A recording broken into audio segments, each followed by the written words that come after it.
Right now in News 12 New Jersey, the Red Cross is helping 39 people displaced from their Jersey City homes after a fire tears through 4 row homes this morning. Nuisance flooding may become more than just a nuisance tonight when the high tide comes in once again. We'll tell you where you will need to be careful. But first, we're following some breaking news this afternoon. A construction accident in Woodbridge leaves 1 worker dead and 2 others injured, including 1 in critical condition.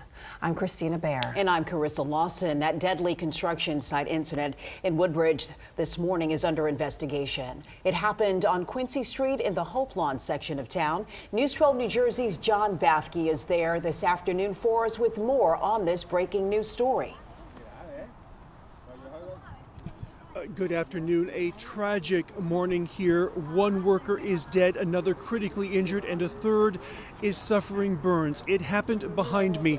You can see this pole, a large pole that is dangling here. An employee on the roof working for a siding company was putting up scaffolding when that pole fell, and 2 workers on the ground grabbed it, but the pole came in contact with a high tension wire and they were electrocuted.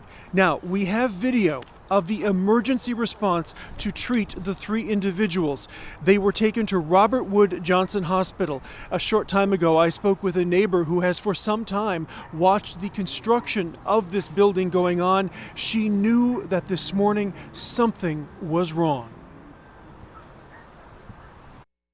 We saw something going on. We saw the fire trucks and everything. And it's rare for anything to happen over there. Once they did have a gas leak, but that was nothing. It was over in a few minutes. And OSHA is now on site investigating again. 1 individual has died following this incident this morning on this work site. Another critical, a 3rd suffering non-life-threatening burns. Reporting from Woodbridge, John Bathke, News 12, New Jersey. All right, John, thank you. Let's check out what's happening here. We are watching what is now subtropical storm Melissa. National Hurricane Center naming Melissa, in the 11 o'clock hour this morning. So again, it's still our essentially nor'easter, but now it's got a fancy name and it's a subtropical storm, basically representing both tropical and non-tropical characteristics, but still colder core in nature, and therefore will continue to still follow the same path as what we were thinking when it was just a garden variety nor'easter. Back out to the west, there's our another storm system. That front, boy, that's got some oomph. That was the front that dropped the temperature in the Denver area 64 degrees in 18 hours. So that's about 3 degrees per hour. All right, Middlesex, Monmouth, Ocean, Atlantic, and Cape May counties, the coastal flood warning still in place here. So yeah, we have 1 more high tide cycle to get through tonight with some nuisance type flooding, minor to moderate flooding. Gale warning in place. Seas are running at 8 to 13 feet. Winds pretty ramped up this afternoon, anywhere from 7 to about 20 miles an hour sustained, with some, higher gusts here and there. In the Newark area, it looks okay. High numbers climbing low 60s today, but not 70 or better like we saw yesterday. We'll talk more about the rest of your Columbus Day weekend forecast upcoming. Let's go back now to the news desk. All right, James, thanks so much. We're now learning new details about the 4-alarm fire in Jersey City. It tore through multiple row homes and left dozens displaced. News 12 New Jersey's Alex Butler joins us now from Wade Street with the latest. Alex. Yeah, and the fire chief telling us just a bit ago that he believes that this fire was suspicious and is, and you can see the damage that it did here and what is left behind. But as a result, he says that he believes it might have started in the rear of the building here behind me in our outside shed area where there may have been a resident living. The fire chief says loud voices were heard at 4 o'clock in the morning in the backyard, in that area you're seeing there now burnt to the ground outside. Possibly some suspicious activity going on there. Officials believe it was a natural gas-fed fire, and it was difficult for firefighters to get it under control. You could see the smoke for blocks as the 4-alarm fire quickly burned through 4 homes in Jersey City. I heard a lot of popping. I thought it was gunfire. As I turned the corner, I seen the house fully involved. Many woken from their sleep as flames shot from the building on Wade Street just before sunrise. You can still see the flames right here in the roof. The fire moved so quickly, neighbors worried it would spread even further down the street. Thinking because the sparks and stuff is coming in my front lawn, and I'm saying, oh my goodness, I hope the shrubs and stuff don't catch on fire and cause my house to catch on fire. Moving into defense mode, fire officials had to fight the fire outside because the conditions were too dangerous inside. The key thing is if you have a gas fire, fed fire, you don't want to put the fire out initially because then you're going to have gas flowing everywhere, any ignition cause an explosion. So They were able to contain it to the 4 homes, but it took about 4 hours to get the fire under control. Residents thankful that the firefighters were able to keep it all contained and get everyone out. When you can feel the heat and then understand how hard it is to see through smoke, you also empathize with what the firefighters go through. So super salute to the firefighters and the job that they do, and also prayers to everybody who lives in the home. Now back out here live, you can see the damage to that building right there. That's only 2 out of the 4 buildings that are connected in this area. 2 firefighters, we're told, suffered from smoke inhalation, but they are okay. Thankfully, no one was hurt in the fire. The 4 buildings here, though, are a total loss, and the Office of Emergency Management tells us 39 people and 16 families are displaced, and they will be put in hotels. The direct quote from OEM was, "We won't put them in shelters. It's inhumane, and these people have suffered enough." The cause of the fire, though, officially still under investigation. Live in Jersey City, Alex Butler, News 12 New Jersey. I'll send it back over to you. Alex Butler, thanks so much.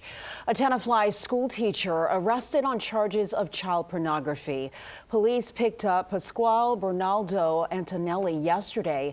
He's been suspended from his job as a 5th grade teacher at Mulligan Elementary School. A letter from the superintendent said a meeting about a replacement teacher would be held for parents sometime in the next several days. Well, a man is struck and killed by a New Jersey Transit train in Millburn. The Morrison Essex train was traveling towards New York Penn Station when it hit the man about 6:45 this morning. Happened near the Millburn train station. Now, there were about 400 people on the train at the time. New Jersey Transit is investigating. Service resumed about 9:15 with delays up to 2 hours. Governor Murphy wants all lead water lines statewide replaced within 10 years. The plan is part of a statewide strategy to fight lead exposure that the governor announced in Trenton. A ballot question planned for 2020 will ask voters to approve $500 million in borrowing to replace lead service lines and lead paint in homes. This is a big, multi-headed challenge. We are up to it. It requires will, and it requires not just a whole of government approach, but a whole of society approach at all levels.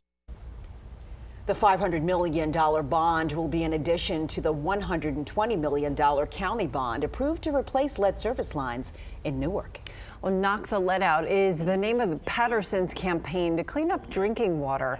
Mayor Andre Saya announcing a directory that will tell people which areas have higher lead concentration. The registry is part of an effort to keep the city's children lead-free.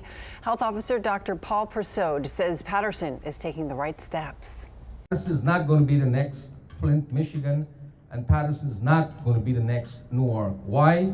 Because we're taking proactive measures to reach out to our population, get our population involved, engage with partners to take the message of prevention. Well, Patterson will partner with the Passaic Valley Water Commission on this campaign. Meanwhile, the Environmental Protection Agency is proposing a major overhaul of federal regulations on lead in drinking water.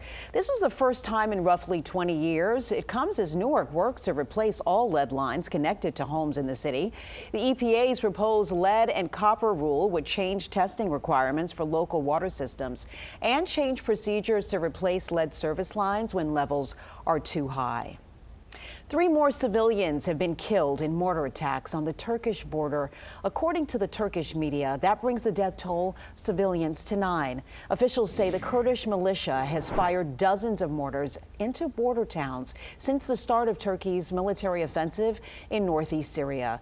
Turkey says the operation against the Kurds, which it considers terrorists, is necessary for national survival. Well, senior advisor to the Secretary of State Mike Pompeo has reportedly resigned. Michael McKinley joined the State Department in 2018. Before that, he spent 30 years as an international diplomat, serving as ambassador to Peru, Colombia, Afghanistan, and Brazil. McKinley's exit comes amid requests for information by House committees investigating links between President Trump and Ukraine. According to the Washington Post, McKinley disapproves of how Pompeo is handling the situation. Well, the former ambassador to the Ukraine is on Capitol Hill today for a deposition in the Democrats' impeachment inquiry.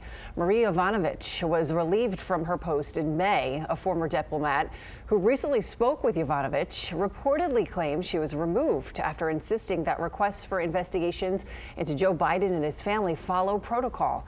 Yovanovitch lost her job around the same time Rudy Giuliani was pushing Ukrainian officials to investigate the Bidens. Meantime, lawyers for the ambassador to the European Union say Gordon Sondland will appear for an interview in the impeachment probe. That despite having been ordered by the State Department not to show up. Sondland, who will testify on October 17th, says he has no agenda apart from answering the questions truthfully. Republicans rally in Toms River to defend President Trump. The event, Stop the Madness, it's called. Those against the impeachment inquiry gathered outside of Representative Andy Kim's office. They're calling out Democrats like Kim, Mikey Sherrill, and Josh Gottheimer. They say these lawmakers should be focusing more on New Jersey and less on the investigation. Very concerned about the direction the United States Congress is going in. Very concerned about our representatives who are no longer representing us. They're not representing the state of New Jersey. They're not representing the best interest of the people in this country. And there's only one man who's doing that, and that's the President of the United States. The event was hosted by Trump Victory. Well, a federal appeals court says President Trump must turn his financial records over to the House of Representatives. The Committee on Oversight and Reform subpoenaed those records as part of an investigation into the president's reporting of his finances and potential conflicts of interest. President Trump can now appeal to the Supreme Court. Well, the water along the coast has receded for now. But the weather forecast means residents should be on the lookout for more flooding tonight. That story is coming on up.